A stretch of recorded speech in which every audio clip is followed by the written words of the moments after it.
Larger context में यह कहना चाहता हूं मैं, संविधान के अंदर एक धारा है। जो लोग ये कहते हैं नहीं नहीं संविधान हमने लिखा है, ये संविधान के निर्माता हैं, होंगे। उसी संविधान में एक धारा है 333, ट्रिपल तलाक नहीं, 333। इस धारा को कभी सुना आपने? कभी जिक्र ही नहीं होगा। इस धारा में है क्या? और यह सवाल इसलिए मैं पूछना चाहता हूं कि इससे दो चीज का पाखंड पता चलेगा कि अगर यह संविधान भारत के निर्माताओं ने बनाया गया जैसा कि दावा किया जा रहा है, लेकिन जो बात मैं आपसे कन्वे कर चुका हूं उसे मेरी बात को यकीन करें न करें, मैंने कहा कि government of India independence act 1935 की कॉपी ले लीजिए आर्काइव से, फोटो कॉपी करा लीजिए और भारत के संविधान को लेकर बैठ जाइए। 80% फोटो कॉपी है। यह बात मैं आपको बता रहा हूं, कोई दावा नहीं है मेरा, कोई इंटरप्रिटेशन नहीं है। लेकिन सवाल यह है कि धारा 333, यह धारा क्या है? यह धारा बड़े कमाल की है साहब। इस धारा के तहत जो अंग्रेज यहां आए थे, वो अंग्रेज राज किया उन्होंने, और फिर जाने से पहले चाबी अपने हिंदुस्तानी अंग्रेजों को देके चले गए। ये जो 333 का जो प्रोविजन है, ये इस पाखंड को एक्सपोज कर देगा कि इस संविधान को बनाने वाले सभी भारतीय थे और ये संविधान पूरा हमने बनाया है। उसमें कहा गया कि जो अंग्रेज आए थे उन्होंने राज किया, वो चले गए, लेकिन बहुत लोअर लेवल पे भी अंग्रेज छोटे छोटे अफसर थे, उनके इस देश की महिलाओं से जायज और नाजायज संबंध हुए। कोई बहुत बड़े उसकी बात नहीं है, वो भी चले गए। यह कहा गया कि उन महिलाओं से होने वाली संतानों को भारत में एंग्लो इंडियन कहा जाएगा, एंग्लो इंडियन कहा जाएगा। और 70 साल में वो एंग्लो इंडियन संतानें खत्म नहीं हुई। मुझे तो मिल नहीं रही, मैं ढूंढता हूं। लेकिन 333 के अंदर एक प्रोविजन देखिए, जाने से पहले ये प्रोविजन करके गए कि भारत की लोकसभा के अंदर 545 सीटें हैं, चुनाव 543 पे होगा।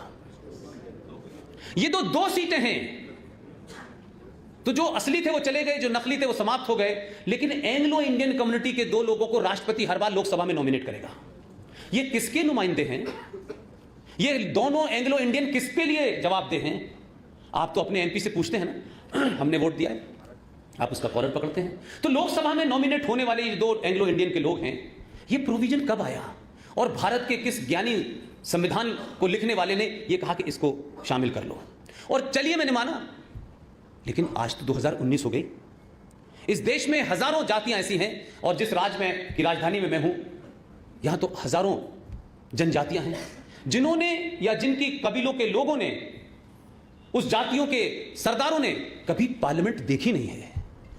कम से कम वो हजारों लाखों लोगों की नुमाइंदगी करने के लिए उनमें से कोई नॉमिनेट नहीं होना चाहिए था। ये एंग्लो इंडियन को ढूंढ ढूंढ के कहां से लाया जाता है, और इस पे चर्चा नहीं होती कि इसको बंद होना चाहिए।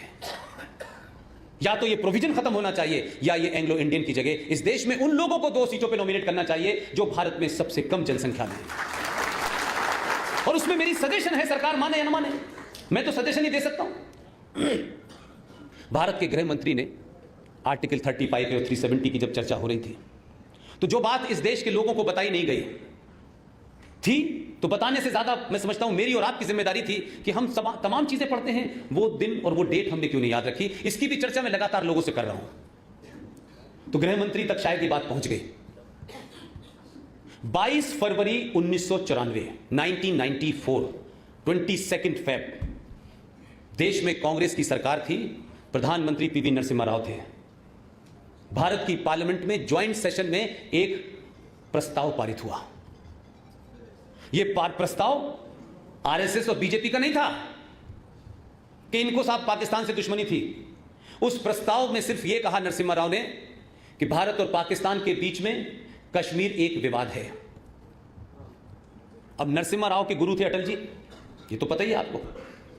तो ऐसी जगह अटल जी तो बड़ा लंबा पॉज लेते थे, इतनी देर में तो कोई कहीं से कहीं चला जाता था। लेकिन नरसिम्हा राव ने सार्वजनिक तौर में कहा कि मेरे राजनीतिक गुरु अटल जी हैं, लेकिन अपने गुरु से सही टाइम पे पॉज ले लिया उन्होंने और कहा कि कश्मीर एक मुद्दा है भारत पाकिस्तान के बीच में, यही एक विवाद है। और विवाद सिर्फ इतना है, जो पॉज के बाद बोले तो बहुत सारे लोग जो पहली वाले सेंटेंस पे इतने खुश हुए कि लगा कि वो पार्लियामेंट की बेंचेस पे खड़े होने वाले थे। वो बेचारे आधे ही खड़े हुए थे ताली बजाते बजाते। नरसिम्हा राव ने अपने उस प्रस्ताव में जो दूसरी लाइन जोड़ी, उसके बाद ऐसा सदमा बैठा कि लोग ताली बजाना भूल गए, लेकिन वो प्रस्ताव पारित हो गया। और दूसरी लाइन ये थी कि दोनों के बीच में विवाद है, कश्मीर विवाद है, और विवाद सिर्फ इतना है कि जिस जम्मू कश्मीर के इलाके पे पाकिस्तान ने कब्जा कर रखा है वो हमें वापस लेना है, सिर्फ इतना ही विवाद है। देखिए, जो लोग पार्लियामेंट में हैं, पहले वाले लोग सो जाते थे देवी गौड़ा की तरह। इस बार के जो लोग हैं वो सोते ही नहीं हैं। लोग ढूंढ रहे हैं ये सोते कब हैं। यही सेम लाइन, यही सही सेम बात इस 5 और 6 अगस्त की डिबेट में भारत के गृह मंत्री ने कहा कि जम्मू कश्मीर भारत का अभिन्न अंग है, पाकिस्तान ऑक्युपाइड कश्मीर भारत का अभिन्न अंग है और हम उसे वापस लेकर रहेंगे। अभी तो सिर्फ कहा है, अभी सिर्फ कहा है, कुछ करा नहीं है। लेकिन आपकी शैली काम करने की जो 5000 साल पुरानी थी, उसका परिचय जरूर दिया है इस 37 को हटाने में।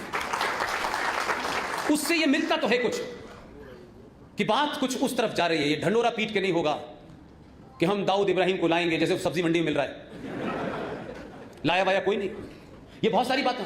आप काम कैसे करना चाहिए, सत्ता कैसे चलनी चाहिए, देश कैसे चलता है, मैं किसी की तारीफ नहीं कर रहा, लेकिन अगर किसी ने अच्छा काम किया है तो उसकी पूरी ताकत से तारीफ करनी चाहिए।